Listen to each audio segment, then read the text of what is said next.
Hello दोस्तों, मैं हूं विपुल गर्ग IIT दिल्ली से। और आज हम इस वीडियो में क्लास 12 की सर्फ केमिस्ट्री चैप्टर का लास्ट वीडियो डिस्कस करेंगे। तो चलिए शुरू करते हैं। आज हम टॉपिक कवर करने वाले हैं, उसमें होगा इमल्शंस। इमल्शंस क्या होते हैं, इसकी कितनी टाइप्स होती हैं और इसकी स्टेबिलिटी के बारे में डिस्कस करेंगे। और नेक्स्ट टॉपिक होगा कोलाइड्स। हमारी डेली लाइफ में हम कौन कौन से कोलाइड्स के एग्जांपल्स देखते हैं, हमारे आसपास कौन कौन से कोलाइडल सब्सटेंसेस हैं और इनके हमारी लाइफ में क्या यूज है, हमारी लाइफ में एप्लीकेशंस क्या है, तो वो रीड करेंगे। तो चलिए शुरू करते हैं। इमल्शंस इमल्शंस होते क्या है? These are liquid colloidal systems, that is the dispersion of finely divided droplets in another liquid। यानी कि ऐसे कोलाइडल सिस्टम, ऐसे कोलाइडल सॉल्यूशन जिसमें डिस्पर्स्ड फेस भी लिक्विड होता है और जो डिस्पर्शन मीडियम है वो भी लिक्विड होता है। और जो डिस्पर्स्ड फेस होता है वो डिस्पर्शन मीडियम में, यानी कि ज्यादातर इसमें जो डिस्पर्शन मीडियम है वो ज्यादातर क्या होता है, वाटर होता है। यहाँ लिखा भी हुआ है generally one of the two liquids is water. ठीक है, जनरली होता है, मतलब ये जरूरी नहीं है कि डिस्पर्शन मीडियम है वाटर हो, लेकिन एक ना एक मीडियम वाटर होता है। तो जो भी डिस्पर्स फेज होता है उस लिक्विड के बहुत ही छोटे छोटे finally divided particles dispersion medium में पाए जाते हैं।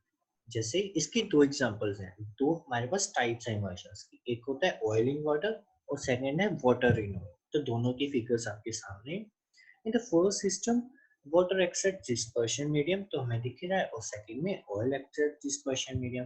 फर्स्ट वाले की एग्जांपल क्या होंगी, मिल्क एंड वैनिशिंग क्रीम। ठीक है, और मिल्क में क्या होगा, हमारे पास जो वाटर है वो डिस्पर्शन मीडियम होता है और जो लिक्विड फैट है वो डिस्पर्स फेस होता है। ठीक है, और सेकंड में एग्जांपल होगी बटर और क्रीम की। इसकी कुछ प्रॉपर्टीज है। Emulsions of oil in water are unstable and sometimes they separate into two layers on standing। अब देखो, emulsions of oil in water का है कि ये पर्टिकुलर टाइप जो है ये अनस्टेबल होती है और क्या हो जाती है, अलग अलग लेयर्स में डिवाइड हो जाती है क्योंकि ये अनस्टेबल होती है। ठीक है, तो अगर ये अनस्टेबल है तो हमें क्या चाहिए होगा, एक स्टेबलाइजेशन एजेंट चाहिए होगा। हम उस स्टेबलाइजेशन एजेंट को क्या कहते हैं, इमल्सिफाइंग एजेंट। ठीक है, तो वो क्या करता है, उस इमल्शन को स्टेबल कर देता है। The emulsifying agent forms an interfacial film between suspended particles and the medium. यानी कि वो एक इंटरफेशियल फिल्म को बनाकर उस प्रॉपर इमल्शन को, उस कोलाइडल सॉल्यूशन को स्टेबल कर देता है। ठीक है, the droplets in emulsions are often negatively charged and can be precipitated by electrolytes। ठीक है, क्योंकि वो पहले से ही क्या होते हैं, अनस्टेबल होते हैं और जो ड्रॉपलेट्स हैं इमल्शंस की उनमें नेगेटिवली चार्ज होता है। ठीक है, और अभी कोलाइडल सॉल्यूशन है तो एक ब्राउन मूवमेंट भी शो करेंगे और टिंडल इफेक्ट भी शो करेंगे। Emulsions can be broken into constituent liquids by heating, freezing, centrifuging etc। क्योंकि अनस्टेबल होते हैं इसलिए इन्हें उनके constituent liquids में तोड़ा जा सकता है। कोलाइड्स अराउंड अस, अब हम पढ़ेंगे हमारे आसपास कोलाइड्स की कौन कौन सी एग्जांपल्स हैं। Most of the substances we come across in our daily life are colloids. The meals we eat, the clothes we wear, the food and furniture we use, the houses we live in, the newspapers we read, यानी कि सब कुछ ही बहुत ज्यादा हम collide से घिरे हुए हैं। सबसे पहला क्वेश्चन होता है, आसमान नीला क्यों होता है?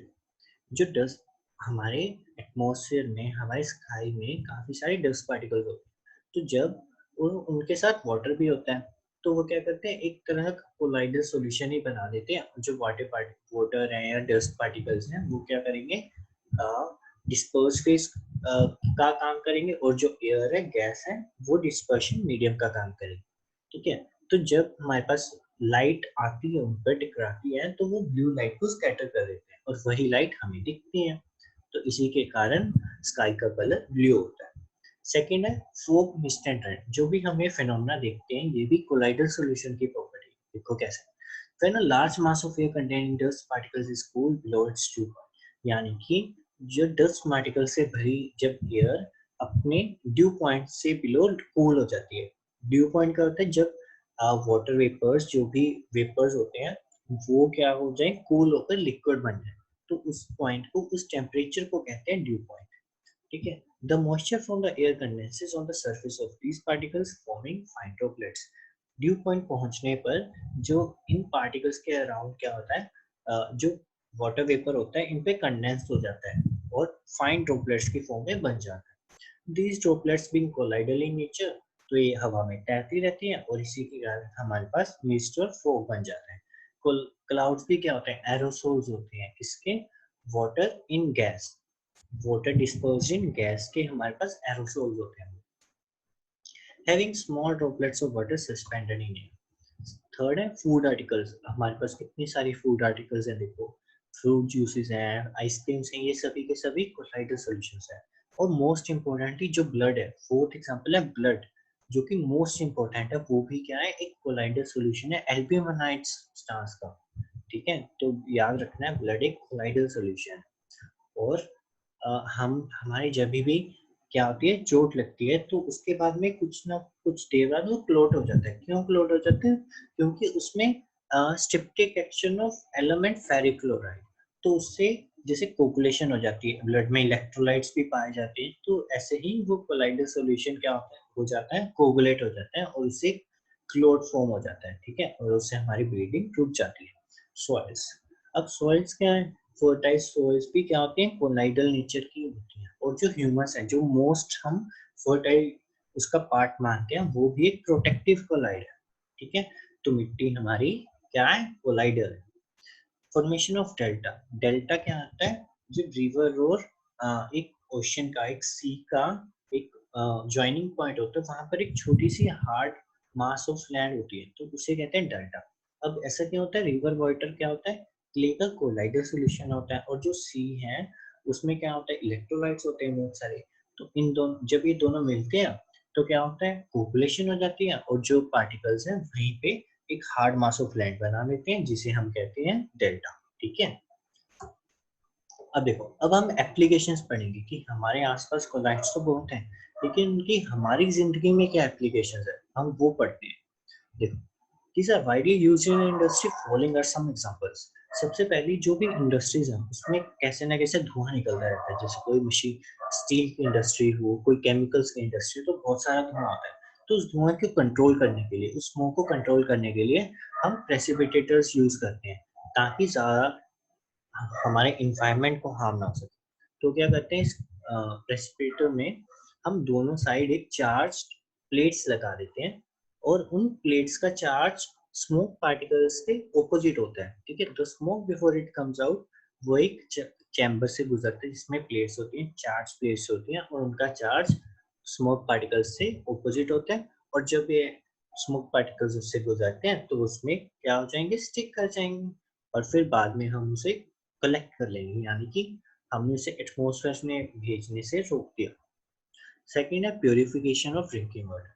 अब देखो, जो भी हमारे पास पानी होता है उसमें कुछ ना कुछ इम्प्योरिटीज होती है ना, सस्पेंडेड इम्प्योरिटीज। तो हम क्या करते हैं, एलम यानी कि फिटकरी का यूज कर सकते हैं उसे क्या करने के लिए, प्योर करने के लिए। वो क्या करेगा, जो भी सस्पेंडेड इम्प्योरिटीज है उसे कोगुलेट करेगा।